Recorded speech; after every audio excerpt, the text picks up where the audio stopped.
Hi there, my name is PolishLynx. After a pretty short series which was Coffee Zero, The Drowned Mermaid, we'll start another visual novel, Project Dualis. It was spring, the start of my first year at Kakunoshima Public High School. And we have a narrator, that's cool, actually. A new class, new friends, a new me? Well, hardly. This town was fairly small, and so I already knew a few friends who'd be entering the same school. I think the music should be a little less loud. Besides, people are still people.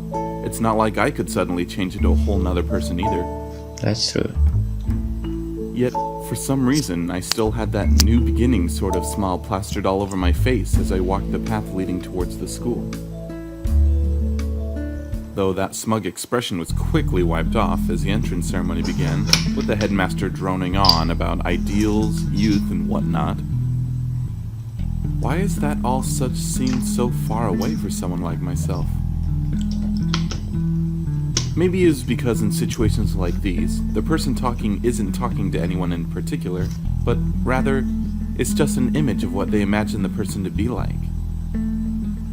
Let's say you're trying to make a speech for an average student, but in reality, that average student is just a sum of general attributes. Such a person doesn't really exist anywhere, and so you'd end up talking to no one in particular. But that's not the point of speech, actually. Or maybe it's just me thinking too much. As I wondered if I should make a poll for the audience, not really, the long speech finally came to an end and we were led to a classroom, like a pack of sheep being herded off to somewhere. That's the same everywhere. It's a weird feeling, kind of like losing your own identity and becoming one with the mass of people.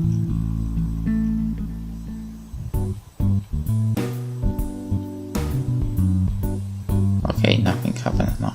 Either way, before I knew it, I was already sitting my designated seat, which I'd be using for the next month or so. Speaking of identities and such, the next thing on today's agenda was self-introductions. Not that I wouldn't have expected as Now much. he's talking. So everyone in class introduced themselves one by one, while giving their name, hobby, or maybe some funny detail about themselves. Though, rather than an identity, this is more like a first impression, or maybe even a role you wanted to play. On the other hand, each of us probably has a side that they would rather not show to other people. And why was I thinking about all this? Mostly probably because it was my own turn was slowly closing up, and naturally, you'd want to make a good first impression. I'm Shibata Haru, and my special feature is not having any special features. I don't think too much of myself, so I thought cracking a joke wasn't too bad of an idea, even if it wasn't incredibly smooth either. Nah, but I like to take things easy, and I read a bit in my free time. What's that? I'll bet it's just manga and light novels either way.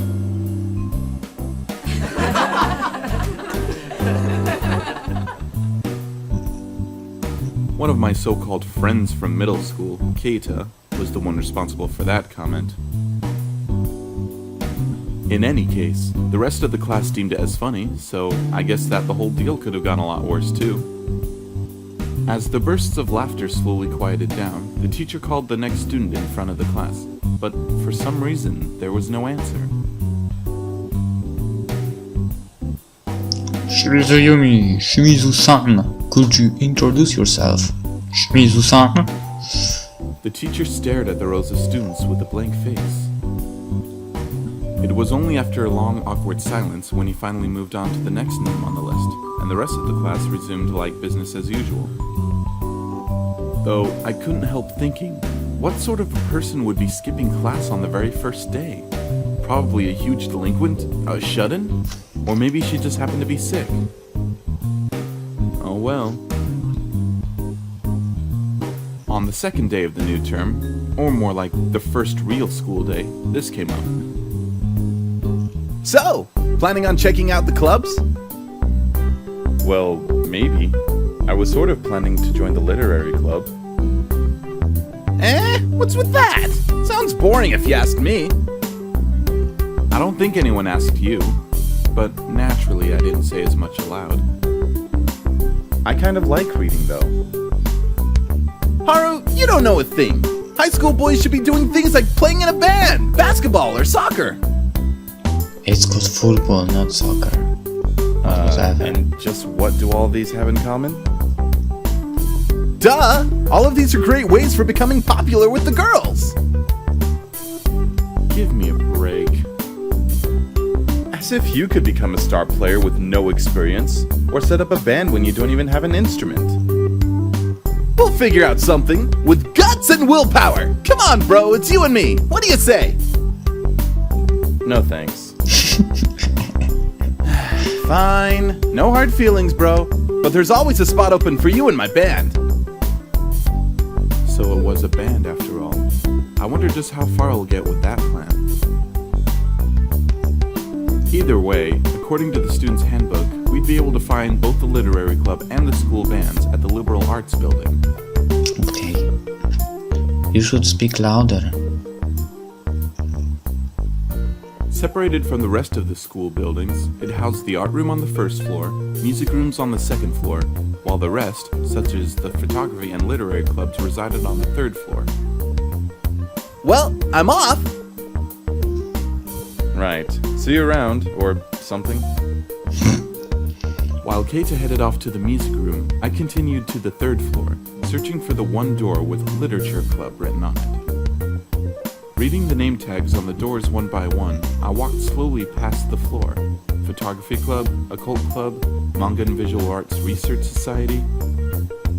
You just had to wonder what dark schemes could be going on behind those doors. Yeah, right.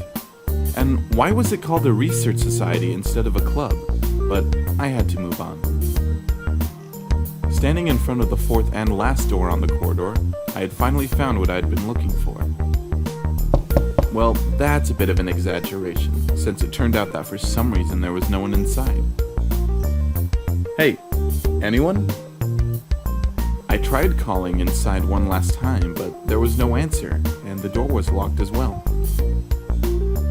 When I tried asking about the literary club at the teacher's office, I learned that the club was actually about to be disbanded.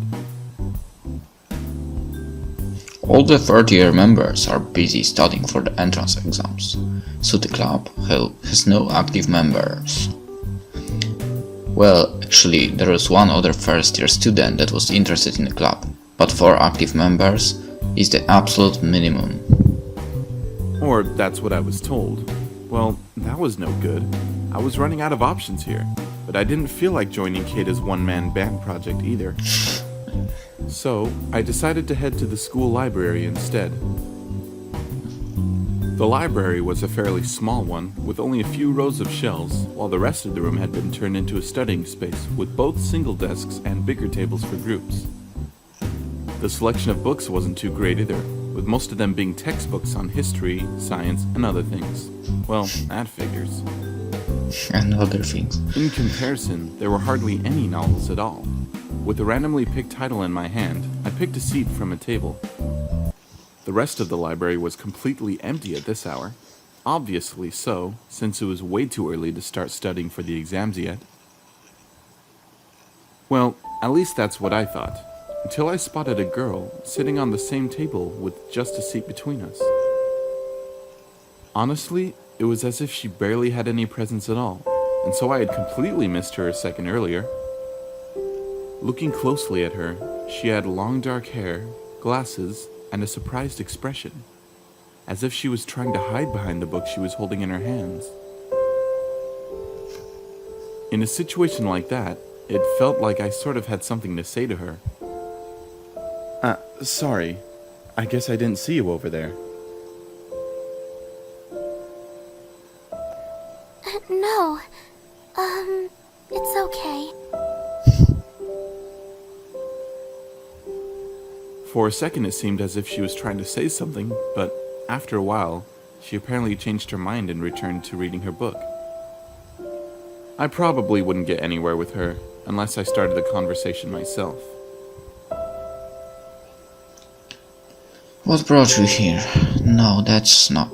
I guess you like reading. I guess...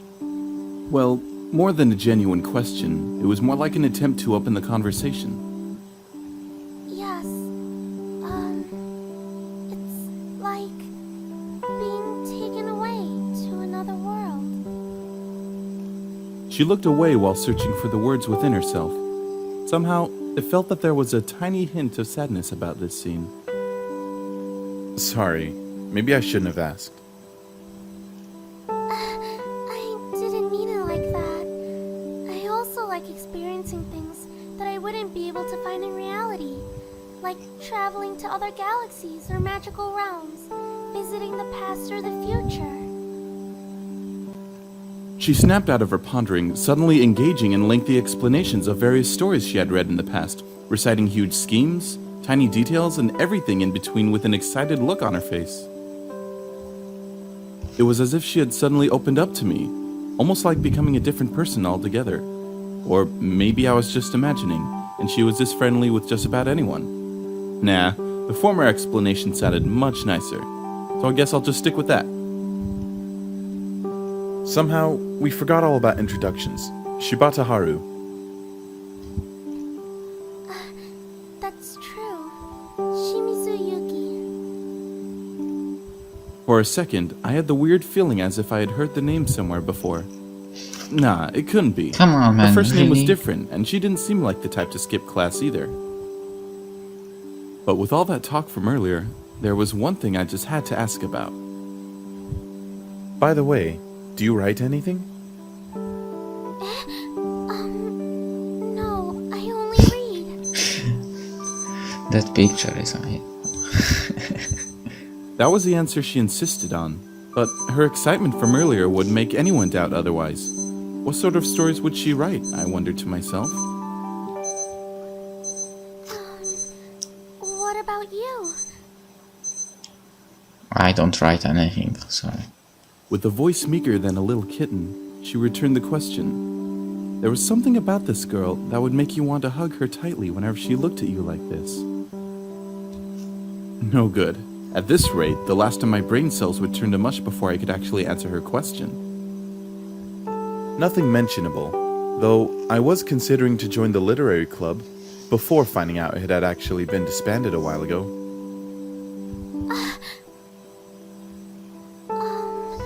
I also wanted to join the literary club. Such a coincidence. So she was that other student, but somehow it suited her completely. How about this? Since we're both would-be members of the literary club, let's try to restore it with the two of us. No response? Oh, yes. Okay. So that's how our project for Restoration of Literature Club began. Or something like that. For now, all we really did was attaching a poster to the bulletin board. The next morning, something odd happened. Remember the girl who had now been skipping class for 2 days consecutively? Shimizu Yumi, wasn't it? Well, here's how it all went. Third day of the new term, just before morning class.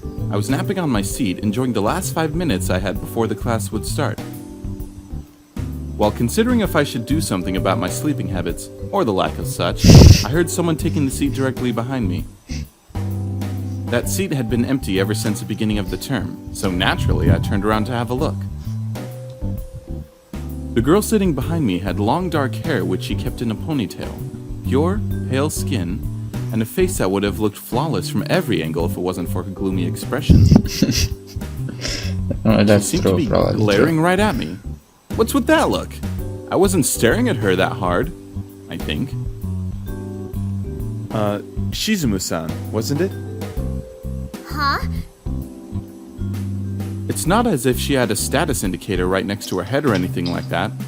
But when there was only one person who had skipped class on the first day of the new term, you pretty much couldn't be mistaken. Whether or not it was a good idea to talk with a girl like that, now that's a whole nother question. And what is it to you? Nope. Sorry I even asked. She snorted at me before I turned away from her. It was a second later when another thing hit me, though I'm not sure if I should have asked that either. By the way, do you have a sister?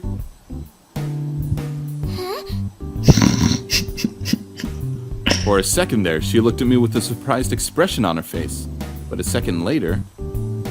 Yeah, what about it? On a second thought, nothing at all. Asking this girl about Yuki wasn't going to help me one bit.